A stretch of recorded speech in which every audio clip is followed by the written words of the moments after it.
তো এ পর্যায়ে আমরা পাইল সম্পর্কিত আরও একটা ক্লাস নিয়ে হাজির হয়েছি। তো অর্থাৎ ভিত্তির ভিতরের যে প্রকারভেদ ছিল পাইল, সেই পাইল ভিত্তির প্রয়োজনীয়তা কি সেটা নিয়ে আমরা এই ক্লাসে আলোচনা করব। তো এই পাইল ভিত্তির ব্যবহারের উদ্দেশ্যসমূহ বা পাইল ভিত্তি কেন আমি কোন জায়গায় বলবো যে আমার পাইল ভিত্তির প্রয়োজন, অর্থাৎ পাইল ভিত্তির ব্যবহারের উদ্দেশ্যসমূহ বলো বা পাইল ভিত্তির প্রয়োজনীয়তা বলো, সেই ক্ষেত্রে কিন্তু এরকম যদি কোনো প্রশ্ন আসে তাহলে আমরা এগুলো বুঝে এখানে যা লেখা আছে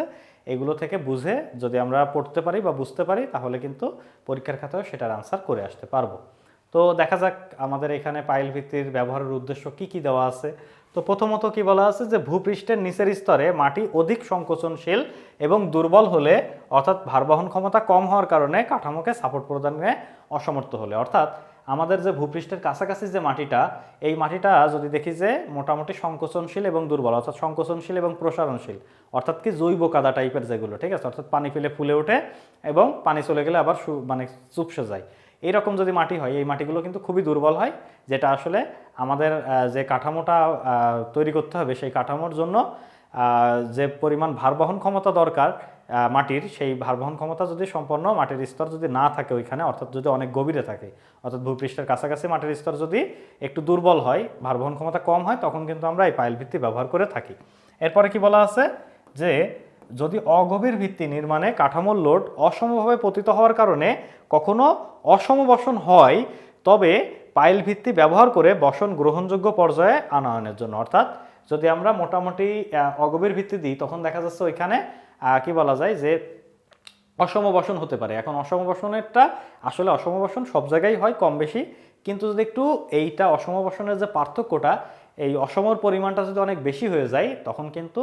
এই স্ট্রাকচারটা ফেল করে। তো যদি দেখা যায় যে অসম বসনটা আসলে মোটামুটি সাস্টেইনেবল হচ্ছে না, অর্থাৎ মোটামুটি একেবারে লিমিটের ভিতর থাকতেছে না, তখনই কিন্তু আমরা এই পাইল ভিত্তি ব্যবহার করি,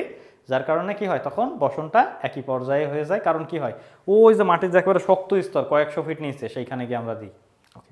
এরপর কয়েকশো ফিট বা দেখা যাচ্ছে এমন হতে পারে 20 ফিট 40 ফিট 60 ফিটের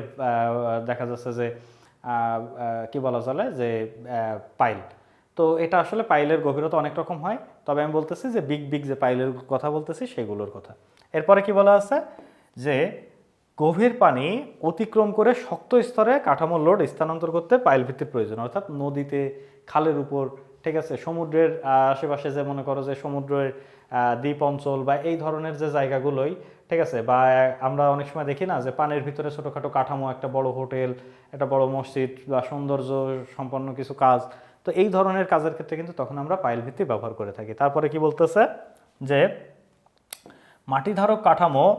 এবং উচ্চ কাঠামোর ক্ষেত্রে ভূকম্পন এবং ঝড়ো বাতাসজনিত কারণে সৃষ্ট আনুভূমিক বল সহ খাড়া লোডকে সাপোর্ট দিতে, অর্থাৎ কি যে আমাদের এই পাইল তো নর্মালি কি করে যে এই যদি একটা কাঠামো হয়, এই কাঠামোর উপরে যে খাড়া লোডগুলো আসবে, এই খাড়া লোডগুলো তো এর নিচে যে পাইলগুলো থাকবে এই পাইলগুলো তো বহন করবেই, ঠিক আছে, এই পাইলগুলো কি করবে, বহন তো করবেই। এছাড়াও কি হবে, এছাড়াও এইখানে যে আমাদের বিভিন্ন ধরনের ধরো যে বাতাসের লোড, ঠিক আছে, এটা কি উইন্ড লোড বা বাতাসের লোড। এখন এই যে বাতাসের লোডের কারণে কি হবে, এটা এইভাবে উল্টে যেতে চাবে না, এইভাবে কি হবে উল্টে যেতে চাবে বাতাসের লোডের কারণে, তাহলে উল্টে যেতে চাবে বা এইদিকে সরে যেতে চাবে। তো তখন কি হয়, এই পাইলটা তখন কি হয় দেখো তো, এই পাশের পাইল এই যে উল্টে এইদিকে আসবে, কিন্তু একে কি করে এইদিকে ফোর্স দেয়, তার কারণে উল্টে আসতে দেয় না। ঠিক এই পাইলটাও কি করে, এই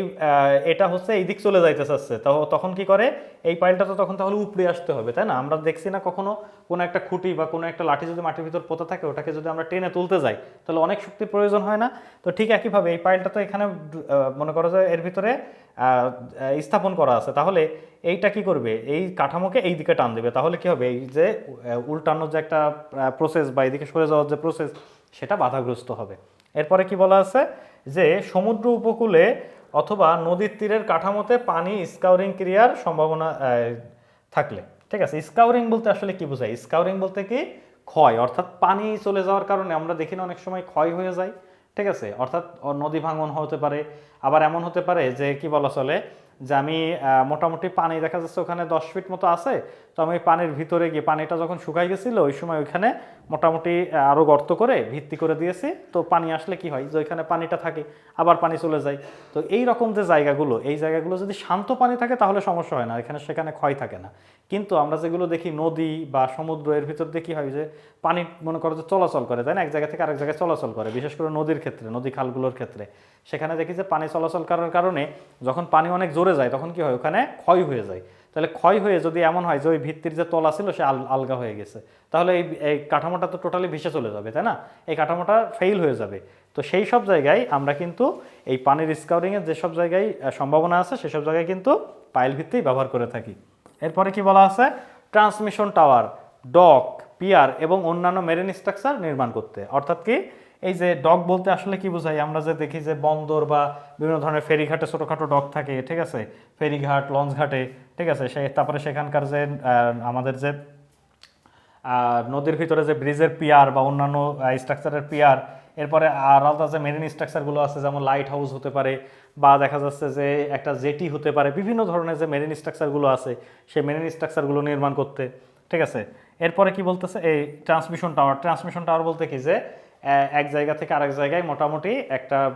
নির্দিষ্ট কোনো একটা জিনিস ট্রান্সমিশন করার জন্যে, ঠিক আছে। অর্থাৎ সেখানে সমুদ্রের ভিতরে যদি ট্রান্সমিশন আমাদের করতে হয়, ঠিক আছে, যেমন আমরা নদীর ভিতরেও যেমন ট্রান্সমিশন করেছি, যেমন আমাদের যে পিজিসিবির যে পাওয়ার গ্রিড লাইন, আমরা আগে জানতাম যে খুলনা এবং বরিশাল বিভাগ, ঠিক আছে, এই জায়গাটা কিন্তু টোটালি কি বাংলাদেশের জাতীয় গ্রিডের সাথে কিন্তু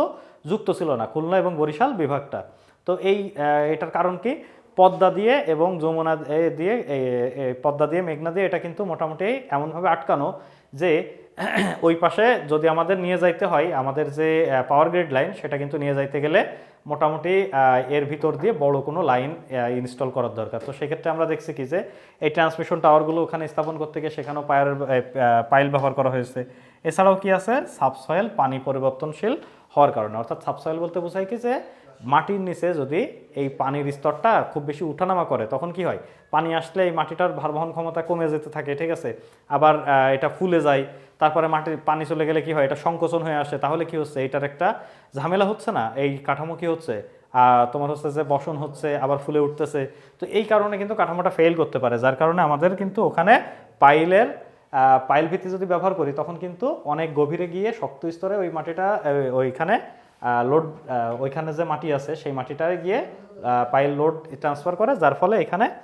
দেখা যাচ্ছে তেমন কোনো সমস্যা হয় না। এছাড়াও তারপরে কি আছে, যে বালি মাটিকে দৃঢ় এবং ভারবহন ক্ষমতা বৃদ্ধি করতে পাইল ভিত্তি ব্যবহার করা হয়। বালি মাটি বলতে বোঝাচ্ছে যে আলগা যে মাটিটা, আলগা মাটিটার কি হয় যে অনেক সময় পার্শ্বসরণ হয়ে যেতে পারে, সমস্যা থাকতে পারে, এই কারণে তখন সেখানে পাইল ভিত্তি ব্যবহার করা হয়। তো আশা করি বুঝতে পারছো। তো এই ক্লাসে পর্যন্তই, সবাইকে ধন্যবাদ।